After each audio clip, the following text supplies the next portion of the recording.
네, 지금부터 2023년 대비죠. 내년이죠. 저희가 2023년 대비 부동산 등기법 강의를 시작하도록 하겠습니다. 안녕하세요. 네, 안녕하십니까. 자, 제가 맡은 과목은 이제 부동산 등기법인데 이 부동산 등기법은 민법 파트에서 보시면 부동산은 토지와 건물이 있고 그 토지와 건물은 별개라는 그런 얘기를 들어보셨을 거예요. 자, 부동산 등기법은 여러분들한테 시험적으로 이제 관계가 있는 게 뭐냐면 1차하고 2차가 같이 공부를 하시고 실무 나가시게 되면 이 부동산 등기를 하지 못하게 된다면 소송이라든가 경매라든가 민사집행이라든가 그다음에 부동산 등기 사건 이런 것을 할 수가 없어요. 굉장히 기본적인 거면서 저희가 부동산 하면 굉장히 관심이 많이 가는 또 하나의 물건이죠. 그렇죠? 지금 보시면 이제 저희가 등기사항 증명서를 제가 발급을 받아서 왔어요. 두 가지가 전부 다 경매 물건이에요. 현재 지금 2021년도 이제 사건이에요. 사건 번호는 전부 다 2021년도로 되어 있는 사건들인데 지금 눈에 보이시는 이 등기 기록이 바로 여러분들이 거기 안에 하나하나 들어가는 그 내용들을 전부 다 이제 접수를 통해서 사건을 의뢰를 받고 접수를 통해서 등기하는 거라고 보시면 되겠습니다. 부동산 등기법은 제가 이제 수업을 하는 방식은 뭐냐면 기본서를 보고 그 다음에 기본서와 관련된 조문을 열심히 부동산 등기법과 규칙을 왔다 갔다 하면서 정신없게 만들 거예요. 제가 저를 잘 쫓아와야 되는 이유가 뭐냐면 이 모든 것이 제가 1차만을 위한 강의가 아니라는 것을 미리 말씀드립니다. 또 누가 시중에서 저보고 그러시더라고요. 너무 강의를 어렵게 하는 게 아니냐. 저는 그렇게 생각하지 않습니다. 기본적인 내용은 별로 의미가 없더라고요. 그래서 어차피 1.5차로 공부를 해야 내년에 여러분들이 1차도 넘어갈 수 있고 2차 가서도 훨씬 편해요. 저는 그 아장아장 걷는 첫 번째 발걸음은 도와주지 않을 겁니다. 그거는 여러분들이 하셔야 돼요. 그런 용어라든가 그런 거는 여러분들이 기본적으로 요즘에 유튜브라든가 아니면은 검색 사이트가 너무 잘 됐어요. 그래서 제가 오늘 등기 의무자가 뭐고 등기 권리자가 뭐고 이런 얘기는 하지 않을 거예요. 매도인이 뭐고 매수인이 뭐고 이런 거를 굳이 하지 않는 것과 똑같다 이렇게 보시면 될 것 같고 난이도를 조금 높이는 이유는 어차피 시험은 제가 말하는 수준으로 나온단 말이에요. 제가 말하는 수준으로. 배경 지식이 필요할 수는 있겠지만 그거는 간단하게 언급하겠지만 시험에는 도움이 안 되더라고요. 여러분들이 계속적으로 제가 용어를 사용하게 되면 그게 일상 용어로 여러분들이 바뀌셔야 돼요. 저도 처음에 공부했을 때 채권자가 무엇이고 채무자가 무엇인지 채권도 모르고 채무도 모르고 왔어요. 시험을. 임대차라고 하는데 우리가 그 공인중개사 사무실에 있는 전세와 월세 개념을 제가 구별을 못했어요. 공부를 하기 전에는. 저도 직장 다니다가 와서 공부를 했거든요. 직장 다니다가 결혼을 하고 머릿속에 자다가 머릿속에 계산기를 두들기니까 아 여자들은 경단이 심하죠. 결혼을 하고 아기를 낳으면 그냥 아기 가지면 그냥 그때 당시엔 잘려 나가는 거였거든요. 그래서 제가 그 회사를 다 때려치고 나와서 공부를 하기 시작한 건데 지금 생각해 보면 굉장히 빠르게 잘 판단했다고 생각을 해요. 지금 제가 생각하기는. 그래서 그런 부분들이 있기 때문에 이렇게 쉽게 공부하면 안 돼요. 제가 처음에는 이제 말했던 것처럼 뭐 권리가 뭔지, 권한이 뭔지, 권능이 그게 별로 중요치 않은데 거기에 목숨 거시는 분들이 계시더라고요. 시험은 그런데 나오지 않아요. 일반인들한테 저희가 상담을 할 때 권한이 뭔지, 권능이 뭔지, 권리가 뭔지 이런 걸 굳이 설명할 필요는 없단 말이에요. 그런데 너무 심취하지 마시고 물론 이제 기본 베이스 있는 건 맞지만 그런데 너무 심취하지 마시고 그런 거 모른다고 쫄 필요도 없어요. 그런 거 갖고 이제 뭐라고 지식도 없다 그러고 하는데 의미는 없습니다. 모든 시험은 합격이에요. 합격이 있지 않으면 그거는 이제 그냥 살아가는 지식에 불과한 것이고 여러분들은 어차피 일을 해야 되니까 기본적으로 제가 베이스는 얘기는 하겠지만 아주 밑바탕에서 놀진 않을 거예요. 저는 딱 시험 보는 수준으로 강의를 할 겁니다. 제가 강의하는 거는 완전히 초초 입문자 용은 아니라는 거. 그렇게 해야 내년에 시험이 붙고요. 그 다음 해에 2차 가서 훨씬 편해져요. 처음부터 기본적으로 막 이렇게 뭐가 이런 건 얘기는 하지 않는다는 거 말씀드리고, 오늘 제가 일단 등기 기록을 가지고 왔어요. 등기 기록 좀 먼저 볼게요. 저희가 이제 부동산을 보시게 되면 민법에서 부동산에는 크게 두 가지를 나누죠. 토지와 건물이라고 표현을 하고 있어요. 그쵸? 자, 토지와 관련해서 제가 인천광역시 동구 송림동 198-14번지를 가지고 왔어요. 이거 너무 남의 소유 부동산을 등기 기록을 이렇게 공개 강의해서 이렇게 다 보여줘도 되느냐? 왜냐면 거기 보시면 성함도 있고 주소도 있고 주민등록번호 앞자리가 있잖아요. 괜찮아요. 제가 불법을 자행하는 게 아니에요. 여러분들이 보고 계시는 이 등기사항 정보 증명서는 누구든지 돈만 내면 옆집 것도 뗄 수가 있고 친구 집 것도 발급받을 수가 있어요. 전혀 문제되지가 않습니다. 자, 토지를 보시면 옆에 맨 위에 상단에 등기사항 전부 증명서 말소사항 포함 이렇게 되어 있죠. 그래서 토지라고 되어 있어요. 이 전부라는 것은 뭐냐면 말소된 내용과 현재 유효한 것까지 싹 다 등기록에 나와 있는 겁니다. 그리고 밑에 부동산 종류가 나오죠. 토지라고. 밑에 보시면 옆에 좌측에 보시면 우측이죠. 우측에 보시면 고유 번호가 보이시죠? 예, 바코드가 꽂혀 있는데 이게 고유 번호는 뭐냐면 여러분들로 치면 주민등록번호와 같은 거예요. 부동산마다 고유 번호라는 게 있거든요. 그래서 주민등록번호와 똑같은 역할을 한다. 그래서 저희가 등기사항 증명서를 뗄 때는 그 토지 옆에 인천광역시 동구 이거를 치기도 하지만 주소를 치기도 하지만 그 옆에 고유 번호를 탁탁탁 쳐서 이 등기 기록을 저희가 발급을 받을 수가 있어요. 고유 번호를 안다면요. 예, 그런 식으로 생각하시고 밑에 보시면 표제부 갑구가 나오죠. 자, 제가 저희 이제 위로 한번 칠판을 봐주시고요. 부동산에는 토지하고 건물이 있어요.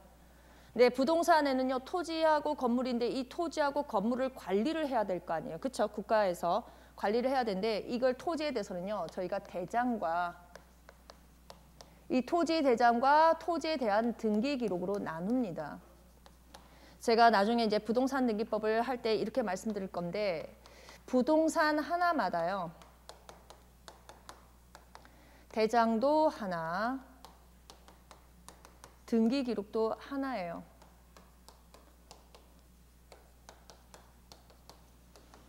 저희 학원 건물하고 지금 여기에 보시면 토지가 있죠. 토지가 있고 저희 학원 건물이 있어요.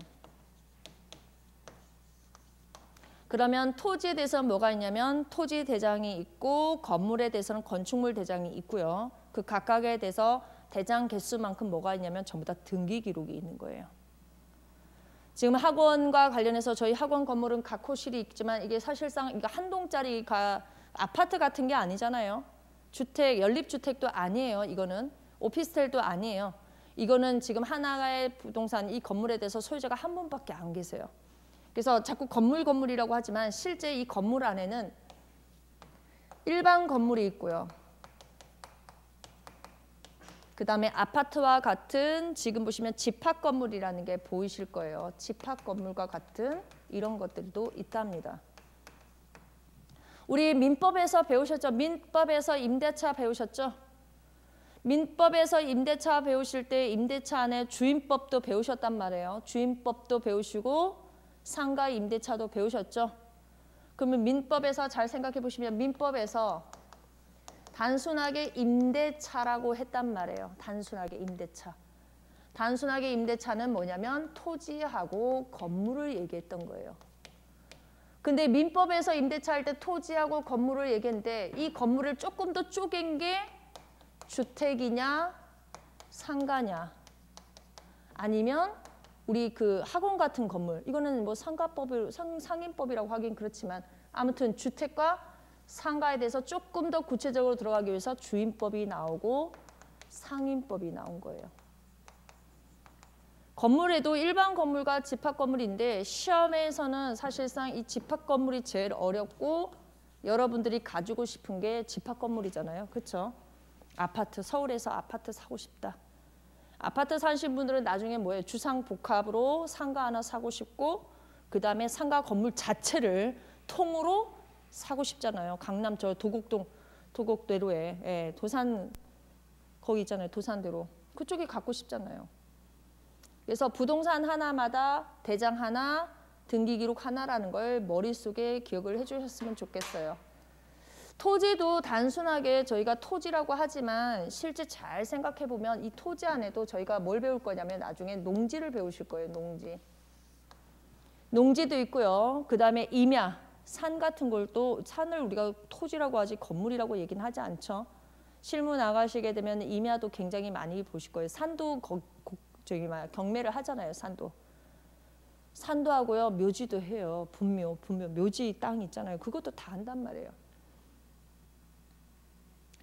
그래서 이제 대장에 대해서는 이제 기본적으로 저희가 대장은 어떤 역할을 하냐면 저 부동산을 표시하는 거라고 보시면 될 것 같고 등기 기록은 이제 조금 뒤에 보실 건데 등기 기록은 크게 양식이 표제부하고 그다음에 갑구, 을구라는 표현을 이제 배우실 거예요. 표제부는 일반적으로 토지가 이제 토지나 건물은 괜찮은데 이 집합 건물이 좀 특이한 제도가 있어서 그 부분이 제일 시험에 많이 나와요. 집합 건물이 제일 많습니다. 집합 건물이 시험에서는 표제부와 관련해서 자 우리 일단 토지 등기 기록부터 한번 볼게요. 표제부에 보시면 토지 표시라는 게 보이죠? 이 토지 표시는 이제 권리에 관한 내용들이 아니라 이 토지가 지금 소재 지번이 어디에 있고 지목이라는 것은 땅의 목적이라고 생각하시면 돼요. 아 건물을 지을 수 있는 땅이구나. 면적이 눈에 보이실 거고 등기 원인 및 기타 사항란이라는 부분에 보시면 부동산 등기법 제177조의 6 제1항의 규정에 의해서 2002년 2월 21일 전산으로 이기가 됐다는 표현이 보이죠. 그전에는 이제 다 수기였던 거예요. 수기나 왜 그 타자기 있죠. 타자기로 작성했던 것을 전부 다 이렇게 전산으로 옮기는 작업이 대충 저 연도에 2002년도 중에 있었다 이렇게 보시면 되겠고 이기라는 것은 옮겨 적었다는 얘기예요. 옮겨 적었다. 밑에 갑구를 보시면 소유권의 관한 등기가 보이실 거고요. 뒤로 넘기셔서 5페이지 정도 가시면 을구가 눈에 보이실 거예요. 갑구라는 것은 소유권과 관련된 것에 전부 다 있어요. 그래서 소유권에 관한 것이 있다면 소유권 보존이나 소유권 이전 등기, 뭐 가압류, 경매 개시 결정, 그다음에 강제 경매 뭐 이런 것들이 쭉 있는 거면 이 을구에 나오는 소유권 이외의 권리는 여러분들이 민법에서 물권편에서요. 지상권, 전세권, 임차권 이런 거 배우셨죠? 소유권 말고 나머지 그 권리와 관련된 내용이 다 여기에 있다고 보시면 될 것 같습니다. 부동산 등기법은요. 물권을 공시하는 법이에요. 물권. 여러분들 채권도 배우셨고 물권도 배우셨죠? 물권편에서 뭐 배우셨어요? 제일 앞쪽에 점유권부터 배우셨을 거예요. 그렇죠? 점유 배우시고 난 다음에 소유권 배우시고 소유권 다음에 지상권 배운데 지상권 안에 관습법상 법정지상권, 법정지상권을 배웠단 말이에요. 그렇죠? 그 다음에 지역권, 전세권, 그 다음에 담보물권들 다 배웠어요. 거기에 대한 내용이 여기에 을구 안에 다 있다고 보시면 돼요.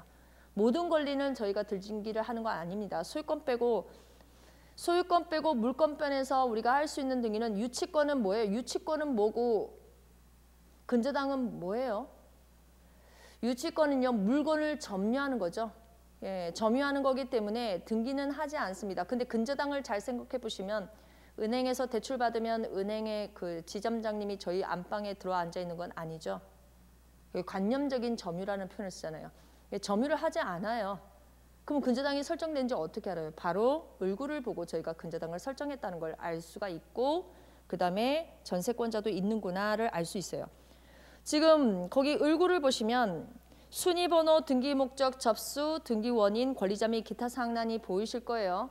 그래서 지금 순위번호 1번에 등기 목적, 접수부터 해서 등기 원인, 권리자 및 기타 사항란에 보시면 전부 다 선이 그어져 있죠. 이 선이 그어져 있는 것은 말소됐다는 얘기인데 밑에 순위번호 2번에 보시면 1번 근저당권 설정 등기 말소를 해서 이렇게 말소 등기를 하게 되면 위로 가서 1번이라고 앞에 딱 특정을 지어놨죠.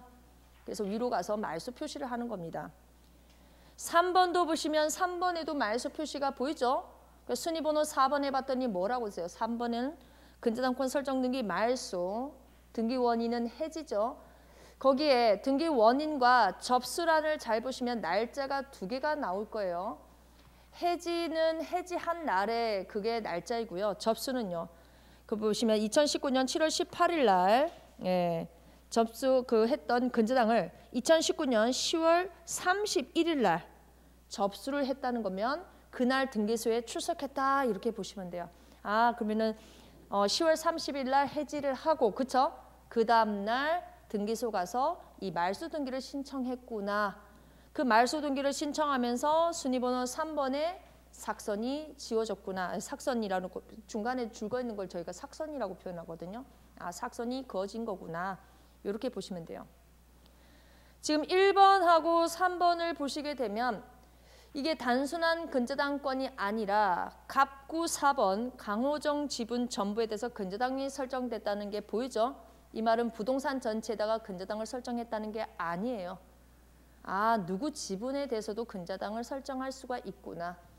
자, 거기에 갑구 4번에 강호정 지분이라고 했는데 옆에 권리자 및 기타 사항란에 보시면 채권 최고액도 보이고 채무자 표시도 보이죠?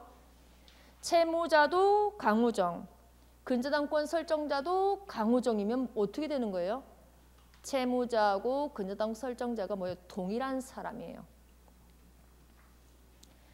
3번에도 보시면 지분이 갑구 8번 강호열 지분 전부에 대해서 근저당이 설정됐는데 채무자를 봤더니 강호열이죠.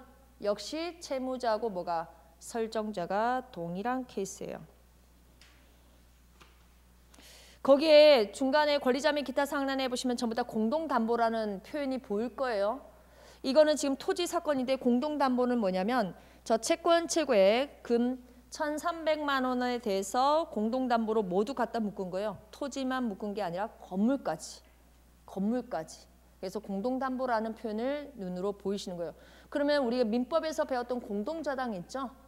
여러분들이 눈으로 보고 있는 게 이게 바로 공동저당이에요. 아, 토지하고 건물에 대해서 공동저당을 설정했구나. 이게 눈에 보이시는 겁니다. 근저당권자는 지금 보시면 1번에 근저당권자, 2번에 근저당권자 이렇게 눈에 보이고 3번도, 5번도 이렇게 보이죠. 지금 1번하고 3번은 근저당이 말소가 되는데 5번에는 삭선이 그어져 있지 않으면 뭐예요 이게? 아직은 살아있는 근저당이에요. 그렇죠? 돈을 다 못 갚은 거예요. 살아있는 거예요. 살아있는 거. 자, 채권 최고액 한번 볼게요. 채권 최고액을 보시게 되면 지금 순위번호 5번에 채권 최고액이 3천만 원이죠. 이 3천만 원은 원금 3천만 원을 얘기하는 게 아니에요. 근저당은 원금뿐만 아니라 이자하고 만일에 이 사람이 갚지 못했을 경우에 발생하는 손해배상이죠. 그것까지 싹 다 모아서 이렇게 맥시멈으로 잡아두는 거예요. 맥시멈으로. 그러니까 여러분들이 딱 보셨을 때는 순위번호 5번에 보시면 3천만 원이 뭐다? 원금 플러스 알파다, 이자 뭐 이런 것들이 있죠. 그런 것들이 싹 다 들어가요. 그래서 1차에서 그거 배우셨죠. 근저당권이 설정되어 있는 부동산에 대해서 채권자 취소를 하게 되면 채권자 취소했을 때 이 피담보 채권이라는 표현이 나오죠. 이 피담보 채권이 이거. 요 채권 최고액에 대해서 요만큼에 대해서 이 부동산이 담보를 하고 있구나. 실제 이 근저당권자가 저 3천만 원이 아닐 수도 있어요. 지금 다 갚아서 한 2천만 원밖에 안 남을 수도 있어요. 그래서 우리 뭐 합니까 이거? 은행에서 한번 물어보라고 하죠. 은행에다가. 강호열 씨가 현재 남아있는 금액이 얼마인지가 이 근저당권자가 경매를 하고 난 다음에 받을 수 있는 금액인 거예요. 잔액을. 그 범위 안에서만 보호를 해주는 겁니다. 채권자 취소해서 이게 만일 근저당권자가 채권자 취소하게 되면 채권 최고액 범위 내에서만 보호를 하고 나머지 부분에 대해서는요.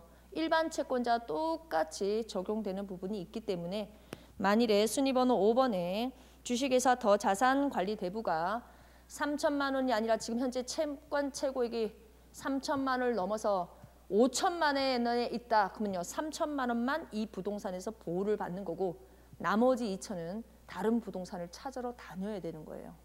딱 3천만 원만 보호를 해주겠다는 거예요. 갑구를 한번 가보도록 하죠. 자, 1번, 2번, 3번을 보시게 되면 공유자가 너무 많아요. 예, 등기 목적부터 한번 봐주세요. 등기 목적. 자, 1번에 보시면 순위번호 1번에 보시면 이인수 지분 전부 이전인데 이인수 지분이 얼마인지는 모르겠다. 근데 전부 이전이다 보니까 권리자 및 기타 상란에 보시면 공유자 지분 122분의 23 분수 형태로 쓰지 않아요. 지분을. 그래서 이인수가 백순자에게 매매로 지분을 양도했는데 그 양도한 지분이 얼마예요? 122분의 33이구나. 이걸 알 수가 있는 거예요. 지금 보시면 백순자 씨의 성명하고 주민등록번호하고 주소가 보이죠? 예전에는 이렇게 인천시 동구 이렇게 썼는데요. 요즘엔 저렇게 쓰지 않아요. 요즘에는 인천광역시 해서 뒤로 넘어가 보실까요?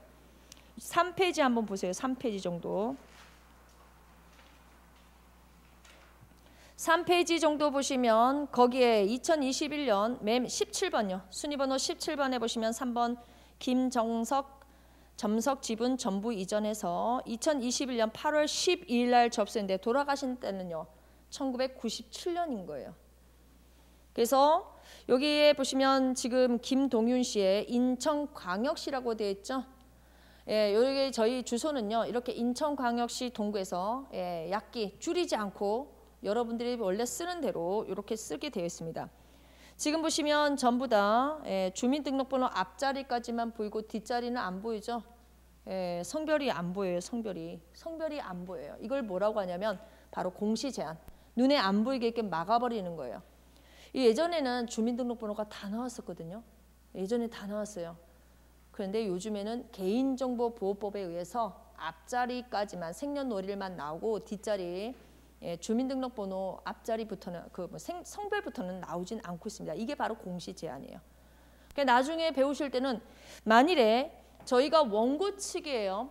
이 사건의 부동산의 17번에 있는 김동윤에 대해서 피고로 잡고 이 부동산에 대해서 소송을 하고 싶어요. 그럼 주민등록번호가 앞자리하고 지금 주소가 밑에 나오죠. 이거는 지금 현재 언제 주소예요? 2021년 8월 12일 날 인천광역시 동구가 바로 김동윤의 그때 당시 주소지 현재 주소는 알 수가 없어요. 그럼 이 사람을 잡을 때 피고로 잡으려면 앞자리는 알겠는데 뒷자리를 모르면 우리가 소송을 못 하거든요. 그래서 나중에 공시 제한을 푸는 방법을 제가 수업을 할 거예요. 뒷자리까지 다 오픈할 수 있는 방법이 있어요. 뒷자리까지 오픈할 수 있어요. 근데 그냥 하지는 않아요. 그 등기소 가지고 이 사람 주민등록번호 좀 알려주시오 이렇게 갖고 안 돼요. 이게 소를 제기를 하거나 이해관계가 있다는 것을 여러 가지를 소명을 해서 이 뒷자리까지 오픈을 해주세요. 이래야 주민등록번호 뒷자리가 다 보이는 겁니다. 그런 것들도 제가 이제 강의를 할 거예요.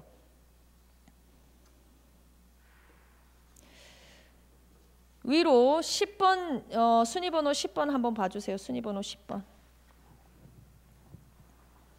순위번호 10번에 보시면 8번 강호열 지분의 압류라는 표현이 보이죠? 압류. 권리자는 어디예요? 인천광역시. 그럼 국세가 밀린 거예요? 지방세가 밀린 거예요? 지방세가 밀린 거예요. 지방세. 9번 보세요. 9번 위에 보시면 8번 강호열 지분 압류에 권리자 국이라고 되어 있죠. 그러면서 처분처가 뭐예요? 인천세무서. 이거는요. 국세가 체납이 된 거예요. 그래서 권리자 국인지 권리자 지방자치단체 이름인지에 따라서 저희가 국세가 체납이 됐는지 아니면 지방세가 체납이 됐는지 요걸 알 수가 있어요. 이게 압류예요. 압류. 11번에 보시면 10번 압류 등기 말소 해놨죠.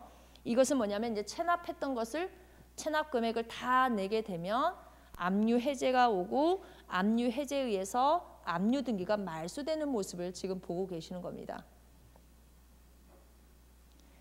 12번에 보시면 역시 7번 최승원 지분 전부 이전하면서 최승원이 권혜숙 씨한테 매매를 했어요. 밑에 보시면 옆에 권리자 및 기타 상란에 보시면 공유자 지분이익에서 이 권혜숙 씨가 이 부동산의 몇 분의 몇이 보이고 거래가액이 보일 거예요. 저 지분을 사는데 금액이 얼마나 들었다는 거예요? 4천만 원을 주고 이 지분을 취득했구나. 요걸 알 수가 있어요. 그래서 제가 이제 우스갯소리로 그 말을 하거든요. 내가 어딘가 아파트를 너무너무 사고 싶다. 공인중개사 안 끼고 그럼 이 금액 보이죠 눈에? 이 금액을 가지고 흥정을 하시면 된다고요. 대충 이 사람이 지금 현재 얼마를 벌었겠구나. 그때 당시에 이걸 내고 현재 시가를 아니까 저희가 그렇죠? 아 대충 얼마를 벌었구나를 다 알 수가 있는 거예요. 이걸 보고. 예전에는 안 됐어요. 위로 가보시면 지금 그 등기 기록이 2018년도 등기 기록이거든요. 2018년도인데 위로 쭉 가셔서 순위번호 4번 좀 가보세요. 순위번호 4번 앞 페이지. 순위번호 4번에 가시면 1999년 9월 15일 강호열 씨가 지분을 강호정 씨한테 매매를 했죠. 매매를 했는데 금액이 보여요? 안 보이죠? 이 거래가액 등기도 일정 시점부터 하기 시작했지 처음부터 한 게 아닙니다. 그래서 이 지분을 보고 이 사람이 이것을 샀을 때 얼마의 금액을 주고 얼마의 매매 대금을 주고 지분을 넘겨받았는지 아니면 소유권을 취득하게 됐는지를 알 수가 있어요. 4번 밑에 보시면 4-1번, 4-2번이 보이실 거예요. 저희가 이제 이렇게 1, 2, 3, 4 이렇게 번호가 있는 걸 저희가 주등기라고 얘기를 하고요. 주등기. 그 다음에 4-1, 4-2처럼 이게 -1이 붙는 거, 가지번호가 있고 이렇게 가지번호 뒤에 숫자가 붙는 것을 저희가 부기등기라고 해요. 부기등기. 어떤 경우는 주등기를 하고 어떤 경우는 부기등기를 하느냐. 부기등기는 법률에 규정이 있어야 저희가 부기를 하는 거예요. 단순하게 뭐 아무 때나 부기등기를 하는 건 아닙니다. 4-1번과 4-2번을 보시게 되면 접수란을 좀 봐주세요. 접수란. 4-1번은 4번 등기 명의 표시 변경하면서 2002년 10월 9일 접수 제 45,966호라고 해놓고 옆에 등기 원인이 전거예요. 전거가 뭐냐면 이사 갔다는 얘기예요. 이사를 간 거예요. 이사를 가게 돼서 4번의 주소 천안시에서 어디로 갈아탄 거예요? 천안시 쌍용동에서 쌍용동으로 옮겨온 거죠. 이사를 간 거죠. 4-2번에 보시면 거기에 접수란이 뻥 뚫려 있죠. 4-1번은 접수란이 채워져 있는데 4-2번은 접수란이 뻥 뚫려 있죠. 이건 등기관이 직권으로 한 거예요. 접수란이 채워져 있다는 것은 신청을 통한 것이고요. 접수란에 아무것도 없다라는 것은 등기관이 직권으로 이렇게 등기를 한 겁니다. 그리고 난 다음에 행정구역 변경 한참 왜 도로명 주소 만들었었잖아요. 그렇죠? 아니면은 이제 뭐 읍이었던 게 뭐 시로 바뀐다거나 아니면 군이 시로 바뀐다거나 뭐 이런 경우는 행정구역 명칭 변경으로 인해서 전부 다 이렇게 직권으로 등기소에서 알아서 해줍니다. 그 말은 4-1번은 돈을 내서 등기를 마친 거고요. 4-2번은 돈 안 내고 바뀐 거다. 이렇게 보시면 될 것 같아요. 위에 3-1번도 보시면 뭐라고 됐죠? 3-1번과 4-1번의 표현을 잘 봐주세요. 3-1번에 보시면 3번 등기 명의 표시 경정이라는 표현이 보이고 4-1번은 4번 등기 명의 표시 변경이라는 표현이 보이죠. 경정과 변경은 달라요. 경정은 등기 신청 당시에 문제가 있었던 것이고 변경은 뭐예요? 이 등기 마치고 난 다음에 사정이 생긴 거예요. 우리 사정 변경이 무엇인지 민법에서 배우셨죠? 사정 변경은 일정한 일이 이미 발생하고 난 다음에 나중에 새로운 사건이 발생했을 때를 말하는 거고 경정은 그게 아니에요. 이미 사건이 터졌는데 그걸 미처 눈치채지 못하고 등기했을 때 나중에 가서 뒷수습하는 거예요. 나중에 뒷수습. 그래서 3-1번과 4-1번에 등기 명의 표시는 맞지만 하나는 경정이고 하나는 변경이라는 걸 눈으로 보셨으면 좋겠습니다. 그 다음 밑에 5번, 6번 한번 봐주세요. 5번, 6번. 증여가 보이죠? 5번과 6번에 보시면 5번은 3번의 김승동 지분을 전부 증여받은 것이고 6번에 보시면 3번과 5번에 있는 각각에 찢어져 있는 박순교 지분을 두 개를 넘겨받는 거예요. 3번에 가보세요. 3번. 접수번호 3번에 가보시면 맨 앞쪽에 박순교가 매매를 원인으로 해서 지분을 366분의 34와 그 다음에 5번에는요. 366분의 34, 366분의 34를 두 개를 가지고 있었던 거예요. 그래서 이 지분 두 개를 특정하기 위해서 3번, 5번 이런 식으로 앞쪽에 순위 번호를 특정해 주는 겁니다.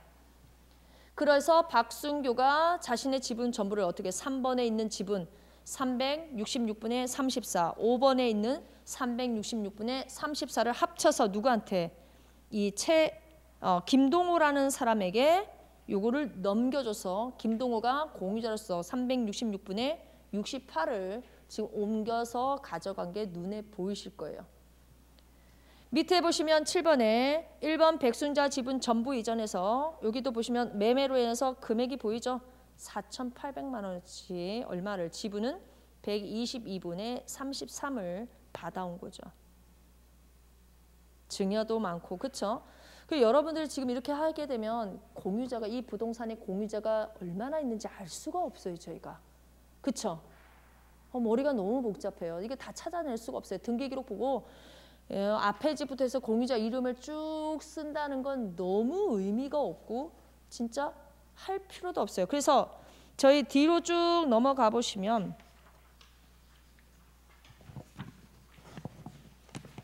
7페이지 정도에 가시면 주요 등기사항 요약이라는 걸 만나시게 될 거예요. 이건 등기사항 증명서 발급받으면서 표시를 하게 되면 이렇게 요약이 나오는 거예요. 요약이 나오면 소유 지분 현황에서 갑구에 이렇게 지금 현재 공유자가 얼마나 있는지 지분을 얼마씩 가지고 있는지 그쵸?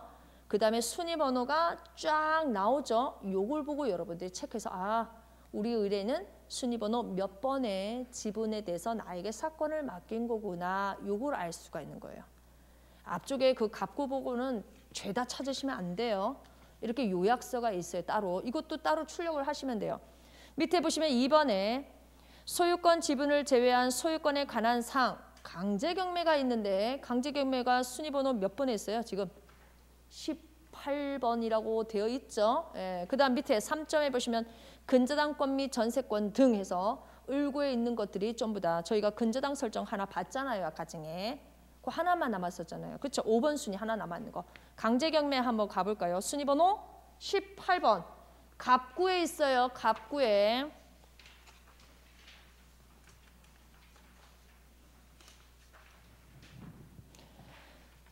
순위번호 18번에 보시면 네 번째 4페이지에 4페이지 정도 있어요. 4페이지에 17번 김승동 지분 강제 경매 개시 결정. 이 강제 경매 개시 결정은 부동산 전체에 대한 게 아니에요.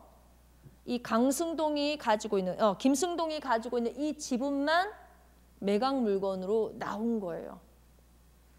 전체가 되면은 아니죠. 이 사람만 지금 빚을 못 갚고 있는 거예요. 이 사람이. 그래서 채권자 옆에 보시면 주식회사 KRNC에서 이게 법인이죠.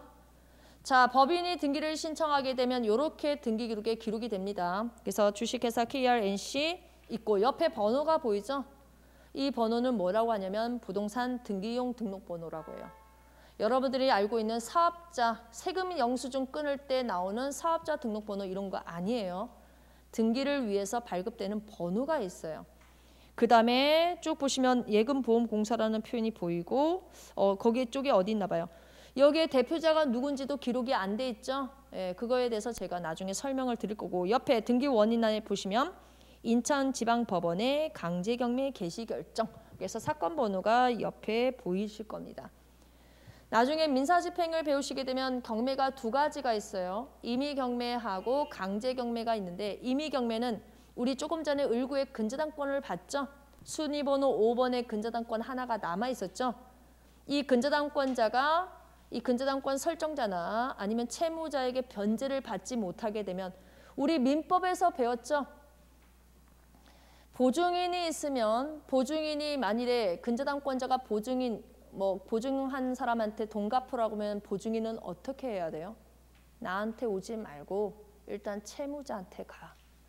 채무자가 만일에 갚지 않으면 그때 내한테 찾아와 이렇게 얘기를 하잖아요.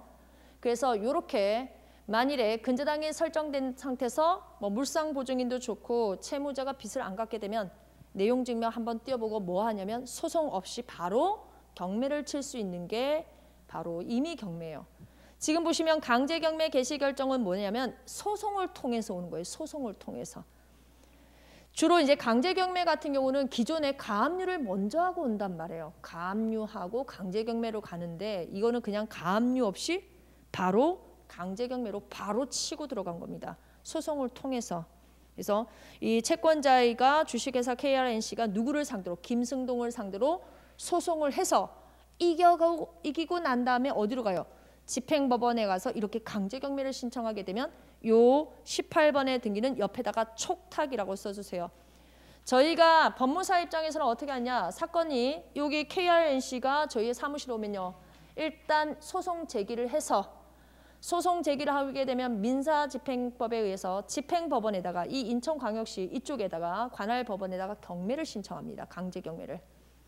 그러면 강제경매 개시결정 등기는 저희가 신청하는 게 아니고 누가 신청하는 거예요? 집행법원에서 바로 등기소로 연락이 가버리는 거예요. 그래서 거기 보시면 2021년 9월 13일 날 결정이 떨어졌는데 옆에 접수란에 보이죠? 이 접수란은 뭐냐면 등기소에 연락 간 날이 2021년 9월 14일이에요. 하루 만에 결정 떨어지고 바로 다음 날 등기소에 촉탁이 들어간 겁니다. 촉탁 등기를 지금 몇 개 봤어요. 저희 앞에서 압류 등기 보셨죠? 압류 등기도 국세청에서 인천 세무서에서 다 이게 촉탁으로 넘어가는 거예요. 접수란에 있는 것들은 일단 촉탁 아니면 뭐다? 신청이에요. 아까 접수란이 뻥 뚫려 있는 거 뭐라고 했어요? 제가 직권이다. 이렇게 말씀을 드렸어요. 여기 보시면 18번하고 19번에 보시면 접수란에 접수한 날짜와 접수번호가 눈에 보이실 거예요. 그래서 2021년 9월 14일 밑에 보시면 2022년 8월 18일 이렇게 나눠지는데 저희는 이제 이 접수 날짜가 굉장히 중요합니다. 접수 날짜가. 그것도 제가 나중에 설명을 드릴 것이고 그 다음에 집합건물로 가볼까요? 집합건물. 저도 딱 깨놓고 말씀드리면 수험과 강의 별로 안 하고 싶어요. 이렇게 등기 기록을 보면 이렇게 재밌는데 재밌게 보셔야 돼요. 여러분들은 지금 이 부동산의 히스토리를 보고 있는 거예요. 히스토리. 이게 지금 압류가 되었다가 압류가 말소가 되고 지분이 자꾸 증여도 일어나고 매매도 일어나고 금액이 얼마였는지 근저당이 있다가 근저당이 말소가 되고 지금 현재는 뭐예요? 압류도 있고 경매도 지금 진행이 되고 뭔가 이렇게 사람들이 굉장히 많구나. 이 부동산의 히스토리예요. 히스토리. 말소된 것을 싹 다 지워내고 싶잖아요. 그렇지는 않아요. 왜 안 주냐면 그 흑역사도 역사이기 때문에 전부 다 그대로 살려두고 넘어간다. 이렇게 보시면 될 것 같고 집합 건물로 가보죠. 토지 등기 기록을 옆에다가 펼쳐놓고요. 집합 건물 표제부하고 같이 비교할 거예요. 집합 건물 등기사항 정보증명서 말소사항 포함이고 역시 집합 건물은 서울특별시 강남구 개포동에 있는 대치 아파트예요. 진짜 가고 싶은데 그렇죠? 대치동이면 괜찮잖아요. 대치 아파트 개포동에 있는 대치 아파트. 지금 표제부에 보시면 표제부가 두 개라 나눠져 있을 거예요. 1페이지 1동 건물 표시가 나올 거고 2페이지 가시면 중간 부분에 열람용이라고 살짝 눈에 보이는데 부분에 보시면 표제부 전유 부분 건물 표시라는 게 눈에 보이실 거예요. 전유 부분 건물 표제부 2페이지요. 2페이지 중간 부분에 보시면 전유 부분 건물 표제부 거기에 눈에 보일 거예요. 지금 토지는 단순하게 표제부가 하나밖에 없었어요. 근데 집합 건물은 표제부가 두 개가 찢어집니다. 1동 건물 표제부와 전유 부분 건물 표제부가 두 개가 찢어져요. 그래서 저희가 어려운 거예요. 그래서 자 1동 건물 표제부를 가보세요. 1동 건물 표제부하고 전유 부분 건물 표제부가 뭐냐면 1동 건물 표제부에 보시면 209동에다가 색깔이 있는 걸 쳐주시기 바랍니다. 이거는 아파트 209동 앞쪽에서 섰을 때 보는 모습이고요. 전유 부분 건물 표제부에 보시게 되면 전유 부분 건물 표시에 건물 번호에 902호가 보이실 거예요. 902호가. 그 말은 902호 현관문을 탁 열었을 때 면적과 이런 것들이 눈에 보이시는 거예요.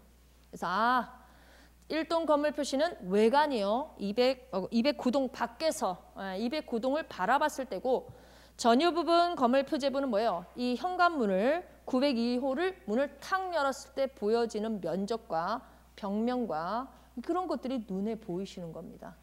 이해가 되셨나요? 그래서 이 두 개를 보시는데 다시 1페이지로 한번 가볼까요? 자, 그래서 209동을 봤더니 209동이 지금 몇 층짜리 건물이에요? 딱 눈에 보이죠? 건물 내용란에 보시면 15층짜리 건물이 보이고 각 층마다 면적들이 눈에 보이실 겁니다. 그렇죠? 1층 얼마, 2층 얼마, 3층 얼마에서 4층에서 14, 15층에서 15층까지 있어요. 그래서 표제부에 보시면 이렇게 면적에 각 층에 대해서 면적, 외관에서 봤을 때 그 다음에 옆에 소재지번 건물 명칭 번호에 보시면 서울특별시 강남구 개포동 12번지에 이 아파트가 서 있구나 이걸 알 수가 있습니다. 그리고 이 표제부에는 접수란은 있는데 순위번호라는 표현을 쓰지 않아요. 거기 무슨 번호가 있어요? 표시번호라는 표현이 보입니까? 표시번호. 나중에 이제 갑구랑 제가 비교할 거예요. 갑구19는 순위번호라는 표현을 쓰는데 이게 표제부에는 표시번호라는 표현을 써요. 그 다음에 표시번호 2번에 보시면 1번과 2번의 차이는 뭐예요? 2번에 보시면 도로명 주소가 표시번호 2번에 보시면 도로명 주소가 눈에 보이실 거예요. 도로명 주소가. 그렇죠? 이거 행정구역이 바뀌게 되면 앞에서 제가 뭐라고 하던가요? 직권으로 한다고 했죠. 그래서 접수란에 옆에 보시면 접수란이 뻥 뚫려 있죠. 이때 당시 아마 도로명 주소했을 때 아마 등기소는 굉장히 바빴을 거예요. 그렇죠? 등기소가 굉장히 바빴다는 게 눈에 보이셔야 돼요. 아, 집원 주소였다가 도로명 주소 바뀌면 우리도 불편하지만 공무원은 더 죽을 맛인 거예요. 공무원은 진짜로. 요걸 또 알바하시는 분들 계세요. 이거. 이것도 다 알바생들이 해야지 공무원들이 직접 뚫기지는 않아요. 이거 다 알바 줘요. 알바. 그래서 이렇게 도로명 주소에 의해서 직권으로 부동산 표시 변경. 표제부에 하는 등기를 전부 다 뭐라고 하냐면 부동산 표시 변경, 부동산 표시 경정 등기라는 표현을 써요. 그 다음에 뒤로 2페이지 가보세요. 2페이지 보시면 전유 부분 건물 표시 위에 대지권의 목적인 토지 표시가 나오죠. 그 말은 902호가 땅에 대해서 가지는 권리가 땅에 대해서 뭐 1동이 209동이죠. 209동이 지금 차지하고 있는 면적이 보여요. 우리 건폐율 용적률이라는 표현을 아마 공부하신 분이나 돈 좀 있으신 분들은 건폐율이 뭔지는 아실 거예요. 건폐율은 대지에서 건물이 차지하는 면적을 얘기하는데 이건 뭐예요? 그 대지 면적을 얘기하는 거예요. 건물 면적이 아니라 대지 면적이에요. 대지 면적. 밑에 표제부에 보시면 902호가 철근 콘크리트조 33.18제곱미터에서 대충 평이 나올 거예요. 몇 평인지. 이 평이 나오고 그 다음 밑에 보시면 대지권의 표시에서 이 902호가 땅에 대해서 가지는 권리가 나오고 있습니다. 우리 민법에서 제가 계속 얘기했죠. 토지와 건물은 별개 부동산이라면서요. 토지하고 건물은 별개 부동산이죠.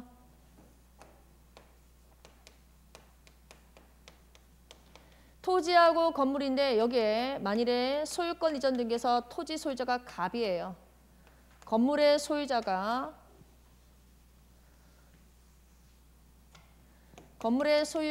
갑일 수도 있고 또는 을일 수도 있죠. 그렇죠? 갑일 수도 있고 을일 수도 있죠. 분리 처분이 됐다는 거예요. 얘가 갑이면 이 사람이 건물을 신축할 때 뭐 땅 소유자니까 건물을 신축했을 것이고 만일에 건물의 소유자가 을이라면요. 이 사람이 땅에 대해서 뭔가 임대차를 했거나 전세권을 설정했거나 아니면 지상권을 가진 사람이 이 건물을 신축할 수 있죠.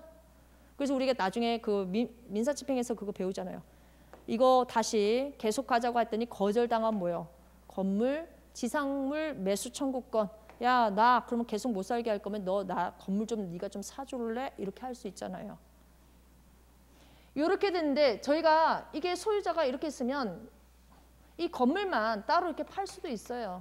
소유권 이전해서 을한테 팔 수 있어요. 왜냐하면 부동산이 별개이기 때문에.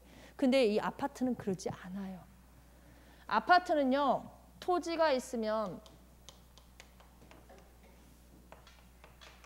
구분 건물이라고 얘기를 하는데 아파트 같은 경우는 저희가 서울에서 아파트 사면은 어떻게 돼요? 여기 101호를 샀다. 101호는 이 부동산에 대해서 이 건물만 사는 게 아니라 뭐예요? 101호가 가지는 땅의 대지 지분도 같이 취득하는 겁니다. 그래서 이거를 분리처분을 못하게 하는 이유가 뭐냐면 이거 대지권이라고 해서 위아래를 묶어가지고 101호를 처분하게 되면 땅에 101호가 가지는 지분을 같이 매수인한테 넘겨주는 거예요. 제가 왜 여러분들이 아파트를 사게 된다면 건물을 사게 된다면 건물만 사게 되면 건물만 사는 거예요. 정말로. 근데 아파트를 사게 되면 모두 같이 사는 거예요. 그 호실이 가지고 있는 모두요. 대지 지분도 같이 취득하는 거예요. 서울에서 아파트를 사려고 하는 이유가 뭐예요? 왜 서울에서 자꾸 아파트를 사려고 하는 거예요? 정말 건물을 사려고 하는 걸까요? 아니에요. 서울의 땅 일부를 사고 싶은 거예요. 서울의 땅 일부를. 일반 건물은 땅 지분을 사지 않죠. 땅 지분을 사는 게 아니라 뭐예요? 건물 살 때 토지까지 한꺼번에 사가지. 그 따로따로 계약서를 쓴단 말이에요. 근데 아파트는 따로 계약서를 쓰지 않아요. 왜냐하면 지금 보시면 대지권의 목적인 토지 그것과 대지권 표시라는 그 부분이 있게 되면 이게 대지권 등기를 했다는 얘기거든요. 위아래를 묶어버려서 토지와 건물을 별개 부동산에서 하나의 부동산으로 만들어주는 작업들을 할 건데 이게 제일 어려워요. 저희가 법무사 시험에서 부동산 등기법에서 제일 어려운 부분을 찾아라. 그러면 이 대지권 파트예요. 대지권 파트. 대지권 파트예요. 그래서 거기에 대해서 할 거고 지금 그러면 902호는 이 부동산 토지가 지금 보시면 토지가 개포동 12번지죠. 개포동 12번지에 대해서 902호가 가지는 지분은 뭐예요? 얼마예요? 여기 대지권 비율 보이죠? 대지권 비율. 그만큼의 지분을 토지에서 가지고 있습니다. 그것도 지분의 성질이 뭐냐면 소유권이에요. 소유권을 가지고 있는데 일정 지분 요만큼에 대해서 땅에 대해서 권리를 가지고 있는 거다. 이렇게 보시고 이거 나중에 등기할 때 배우시게 될 거예요. 뒤로 가죠. 자, 갑구를 보시게 되면 순위번호 1번에 보이시고 소유자 옥영숙 씨가 보이고 1-1번 특약이라는 등기가 보일 거예요. 이것도 특약인데 사실상 이런 특약 등기는 법률에 규정이 있어야만 이 특약 등기를 할 수 있어요. 권리자 및 기타 사항란에 보시면 특약 옆에 이 주택은 법이 나오죠.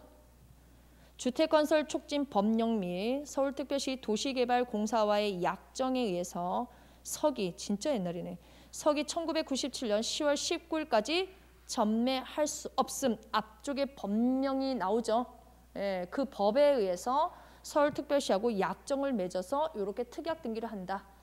특약 등기는 마음대로 하는 게 아니에요. 법률에 규정이 있어야만 저희 특약을 하고 이 특약 등기는 부기 등기로 이렇게 할 수밖에 없게끔 아마 그때 당시에 예규가 있었을 거예요. 그 다음에 밑으로 쭉 내려가 보시면 순위번호 3번요. 소유권 이전 등기를 했는데 2012년 2월 18일 유증이라는 표현이 보이죠. 우리 민법에서 유언 배우셨죠? 가족관계등록법, 가족관계법 배우셨나요? 유증? 유언. 유언에 의한 증여가 바로 유증이에요. 유증. 유언을 했는데 누구한테 주겠다고? 누가요? 순위번호 3번에 소유권 이전인가 2번에 김정수 씨가 내가 사망하던 걸랑 이수영에게 소유권을 넘겨줘라. 그 말은 유언자는 김정수, 이수향이 바로 수종자로서 유증이 있었던 거예요. 돌아가신 날짜를 저희가 알 수 있어요. 이 등기 기록을 보고도 2012년 2월 18일 날 돌아가시고 돌아가신 지 일주일도 안 돼갖고 접수를 했네요. 그쵸? 이거 보시면 2012년 2월 24일 날 접수를 했어요. 4번에 보시면 가압류가 보이죠? 가압류하고 순위번호 5번의 가처분을 잠깐 좀 볼까요? 민사집행에 가시면 여러분들이 가압류하고 가처분을 배우실 거예요. 가압류에 보시면 옆에 청구 금액이 보이죠? 근데 가처분은요. 피보존 권리에서 유류분 반환을 원인으로 한 소유권 등기, 이전 등기 절차 이행 청구권에서 금전 채권이 아니에요. 민사집행에 가시면 보존처분 파트에서 가압류는 금전으로 환산을 하거나 금전 채권자가 할 수 있는 게 바로 가압류예요. 가처분은요. 비금전 채권자예요. 비금전 채권자. 그래서 가압류 옆에 청구 금액이 있는 것은 이 가압류권자에 보시면 채권자 이명자, 이수철, 이주미 이 사람들이 여기에 누구한테 이수양에게 1억 7,500만 원, 그렇죠? 1억 7,500만 원 정도의 채권을 행사를 하고 싶어서 이렇게 가압류를 한다. 가압류를 하겠다는 것은 이게 돈을 주지 않으면 뭘 하겠다는 얘기예요? 경매를 가겠다는 얘기예요. 소송을 통해서 경매를 하겠다. 5번에 그렇게 보시고 5번 가보세요. 5번도 보시면 피보존 권리는 유류분 반환. 민법에서 유류분 반환 청구는 누구하고 누구와의 관계예요? 유류분 반환은? 유류분 반환은 언제예요? 기업은 배우셨죠? 기업은 유류분 공부할 때 잘 해놔야 돼요. 공부할 때. 이게 뭐예요? 수중자가 상속인의 권리를 침해했다고 생각을 해서 상속인들이 지금 수중자를 상대로 소송을 하려고 하는 거예요. 소송을. 그렇죠? 우리 상속 지분을 그러니까 침해를 했어. 그러니까 네가 지금 이걸 보고도 원고 피고를 잡을 수가 있는 거예요. 피고는 이수양이 되겠고, 그렇죠? 유류분 반환 청구에 대해서. 그다음에 원고는 누구예요? 뒤에 가시면 채권자 이명자, 이수철, 이주미가 이렇게 채권자로서 지금 소송하기 전에 이 유류분 반환 청구를 하기 전에 이렇게 가처분을 하는 겁니다. 밑에 보시면 금지사항이 보이죠? 이 금지사항이 옆에다 써주세요. 처분금지, 가처분. 단순하게 등기 목적은 가처분이라고 했지만 부동산 등기법에서는 처분금지, 가처분밖에 없어요. 여러분들 간만 보시면 이제 신문 같은 데 보시면 영화 같은 거 상영금지, 가처분 이런 거 하잖아요. 그런 건 등기를 하는 게 아니라 그 극장에다 뭔가 액션을 하는 것이고 부동산에 대해서 가처분은요. 전부 다 처분금지, 가처분인데 이렇게 마지막에 금지사항이 등기가 되면 이게 바로 처분금지, 가처분입니다. 6번 가압류 등기는 해제를 했네요. 네, 해제를 하고 7번 소유권 일부 이전에서 봤더니 2015년 1월 18일 유류분 반환해서 이분들이 아무래도 승소를 한 것 같아요. 승소. 그래서 소유권을 일정 지분을 넘겨받았네요. 그렇죠? 그래서 넘겨받았는데 이수철, 이주미 두 사람만 이제 지분을 넘겨받은 걸로 여러분들이 지금 보고 있습니다. 누구 한 명은 지금 이명자 씨는 지금 빠져나간 거죠. 그리고 난 다음에 8번에 보시면 이제 가처분권자가 목적을 달성했기 때문에 가처분 말소를 등기를 신청했어요. 9번 보세요. 9번.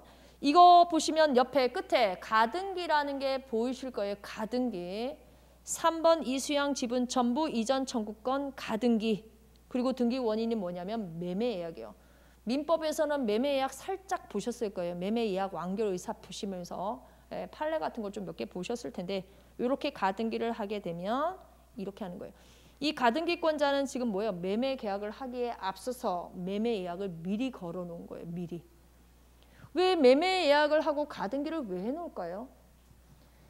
이게 이중매매를 달 것을 막기 위한 거예요. 이중매매. 자, 이수양 씨하고 김월석 씨가 매매 계약을 체결했어요. 등기를 안 해놓고 나면은 채권자에 불과하죠. 누가? 김월석이. 그쵸? 그러면 이 부동산이 만일에 막 금액이 올라가면 뭐예요? 이수양이 딴 맘을 먹어서 이중매매를 갈 것 같으니까 누가 불안해서? 김월석이라는 사람이 불안을 해서 이렇게 가등기를 치고 있는 거예요. 이중매매에도 등기 들어오기는 어렵겠죠. 나중에 이제 그거는 이제 왜 어렵다는 것은 가등기하면서 제가 말씀드릴 거고. 10번에 보시면 이미 경매 개시 결정 채권자 이수양 이미 경매 개시 결정인데 이수양이라는 사람 이름을 잘 기억해 주시고 우리 을구로 한번 가볼게요. 이수양 씨가 어디에 있어요? 이수양 씨가 을구의 순위번호 채무자 이수양 채권자 이수양이었는데 그쵸? 채권자가 이수양인데 왜 여기 있지?